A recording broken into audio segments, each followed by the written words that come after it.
দেখো, আজকে আমরা লেসন 1 পড়ছিলাম, তাই তো? লেসন 1-এর ফাদার্স হেল্প পড়ছিলাম, তাই না? আর কে নারায়ণের লেখা ফাদার্স হেল্প, তার ফার্স্ট ইউনিটটা আমাদের হয়ে গেছে। সেখানে আমরা দেখলাম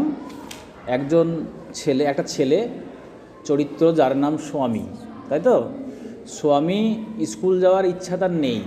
সোমবার হয়ে গেছে, ও ভাবছে আজকে স্কুল যেতে হবে না, এই তো শুক্রবার ছিল, আজকে সোমবার হয়ে গেল এত তাড়াতাড়ি। কিন্তু সে ভাবলো স্কুল যাবে না, তাই প্ল্যান করলো কি, মাথা ধরেছে। তাই মাকে বলল যে মাথা ধরেছে। মায়েরা একটু নরম প্রকৃতির হয়, মা বললো ঠিক আছে, মাথা ধরেছে তাহলে যেতে হবে না স্কুল, তুমি বাড়িতেই থাকো। তখন ও কী করলো, মায়ের ঘরে বেঞ্চের ওপরে শুয়ে থাকলো, তাই তো? কিন্তু তখন আমরা দেখলাম যে তার বাবা যখন বাড়িতে উপস্থিত হলো, বাবা বুঝে গেছে ব্যাপারটা, বাবা কিন্তু ওকে জোর করে স্কুলে পাঠাবে, এই অবধি আমরা দেখলাম। নেক্সট দেখো, next unit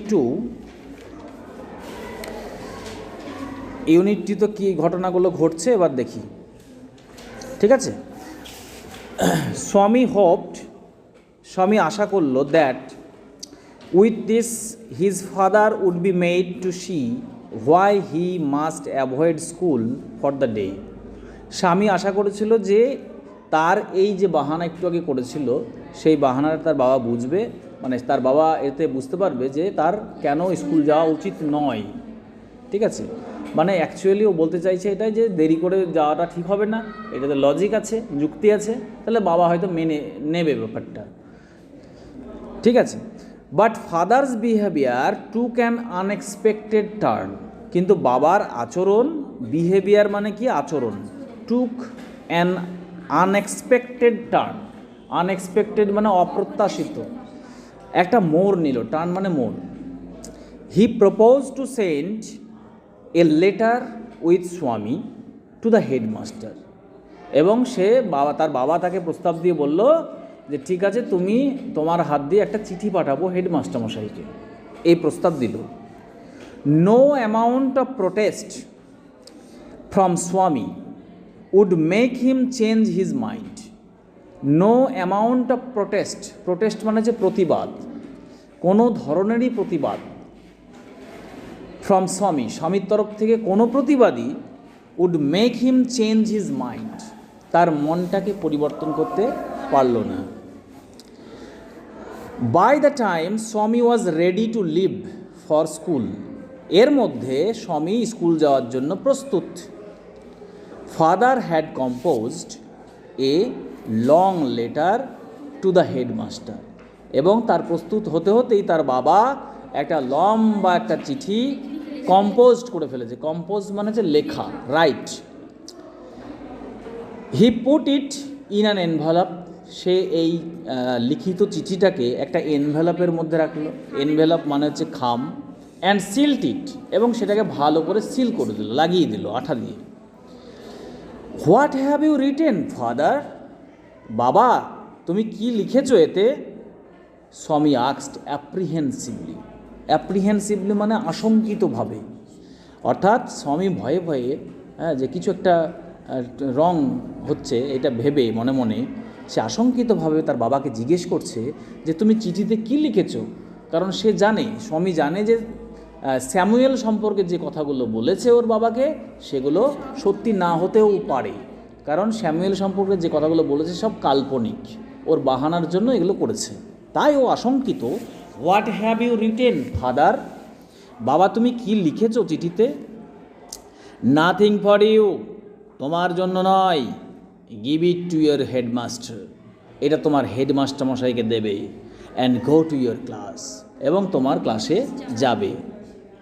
have you written anything about our teacher Samuel, সে বুঝতে পারছে যে কী লিখতে পারে বাবা, তাই জিজ্ঞেস করছে বাবাকে আবার। হ্যাভ ইউ রিটেন এনিথিং, প্রশ্নবোধক বাক্য, দেখো একটা প্রশ্নবোধক চিহ্ন আছে। প্রশ্নবোধক বাক্যের বৈশিষ্ট্য হচ্ছে প্রশ্নবোধক চিহ্ন থাকবে এবং প্রথমে একটা অক্সিলারি ভার্ব থাকবে সাবজেক্টের আগে, যদি WH কোয়েশ্চেন না হয়।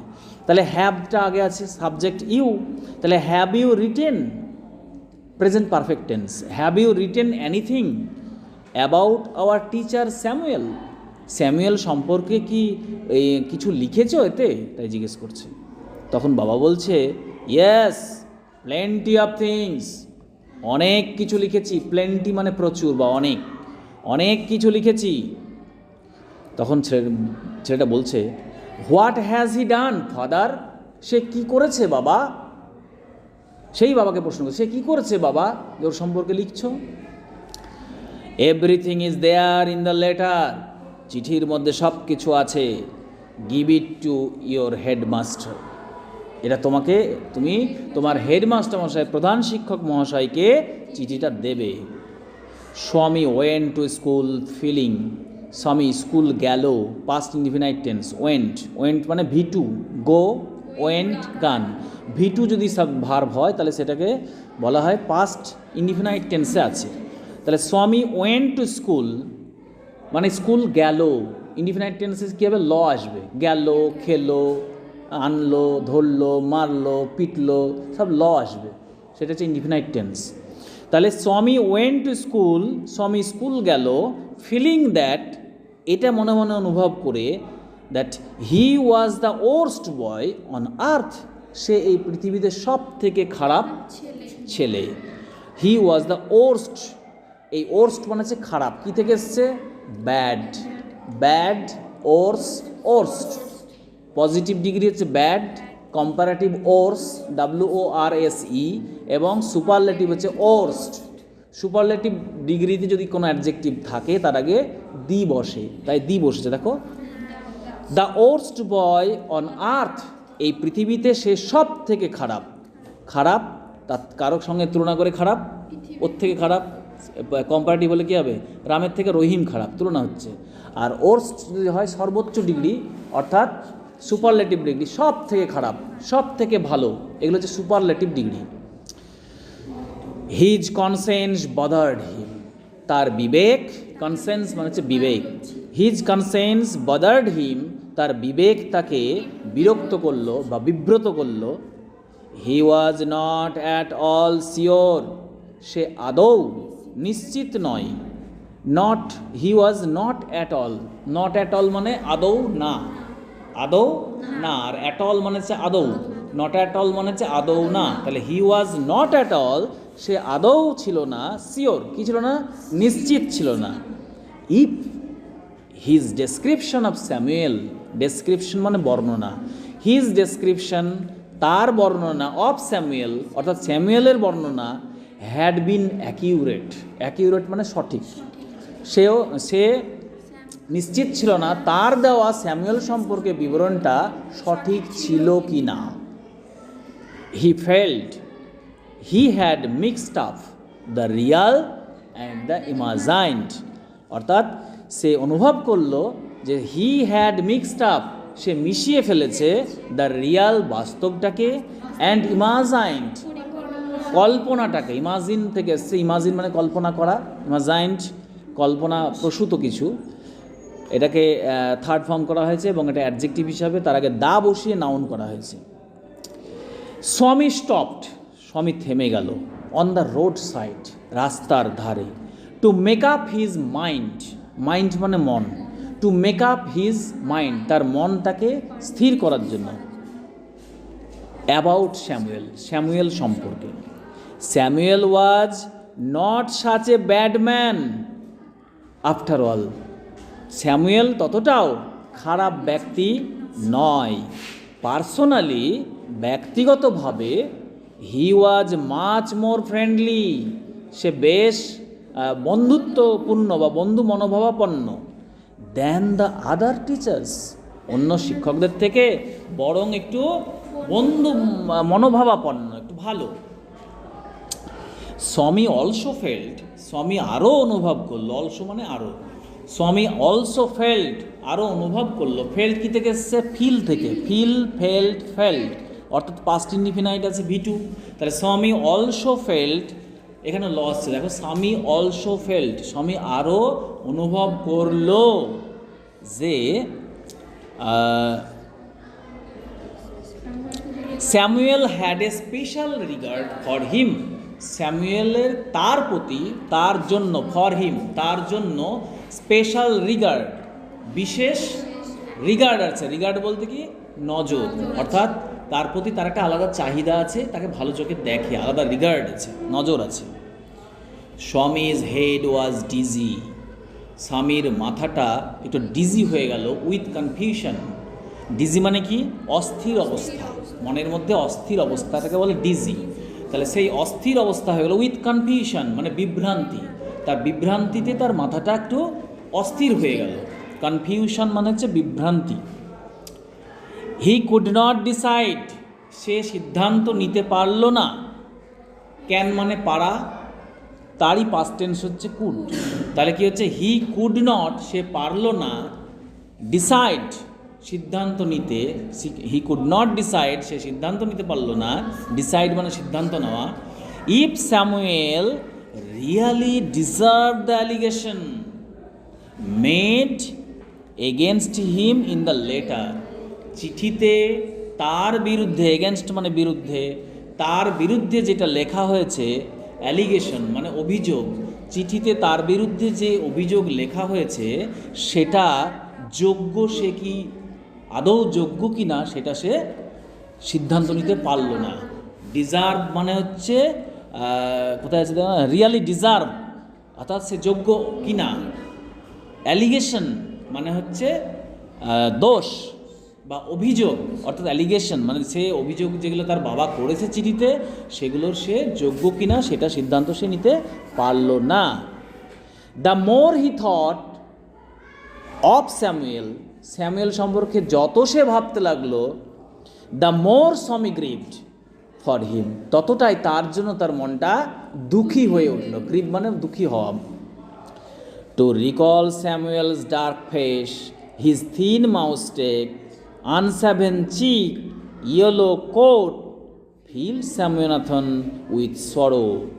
স্যামুয়েলের ডার্ক ফেস, তার মুখটা যে dark, and his thin moustache, তার পাতলা গোঁপ, আনসাভেন চিক, না কামানো বা কাটা দাড়ি, খোঁচা খোঁচা দাড়ি, অ্যান্ড ইয়েলো কোট, হলুদ coat, filled Swaminathan with sorrow, স্বামীনাথনকে দুঃখে পরিপূর্ণ করলো। ফিল মানে পরিপূর্ণ করা, আর সরো মানে দুঃখ। বোঝা গেল? ওকে, লেটস আমরা এইটা করি, কোশ্চেনগুলো একটু আলোচনা করি। Comprehension exercise. Choose the correct alternative to complete the following sentences. নিচের বাক্যটাকে কমপ্লিট করার জন্য সঠিক শব্দটা বেছে নিই। Father decided to send the headmaster a letter. While going to school Swami was bothered by his conscience, তার বিবেক দ্বারা বিব্রত হয়েছিল।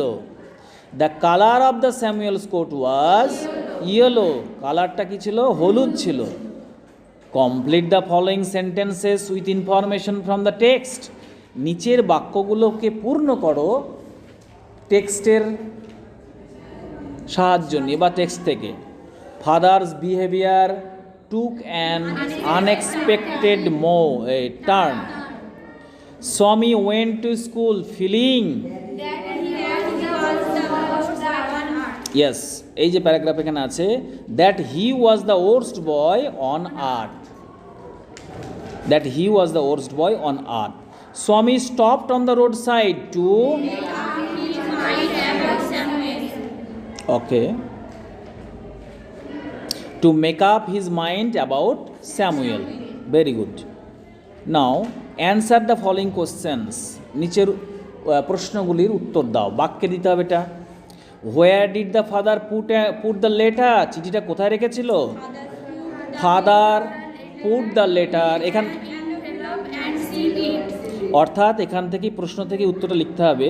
সাবজেক্ট আছে ফাদার, পুট দ্য লেটার, হ্যাঁ, put the letter in an envelope, yes, and sealed it. Very good. Next, what did Swami fail to decide about Samuel? Samuel সম্পর্কে সিদ্ধান্ত নিতে ব্যর্থ হলো কোন বিষয়, কখন?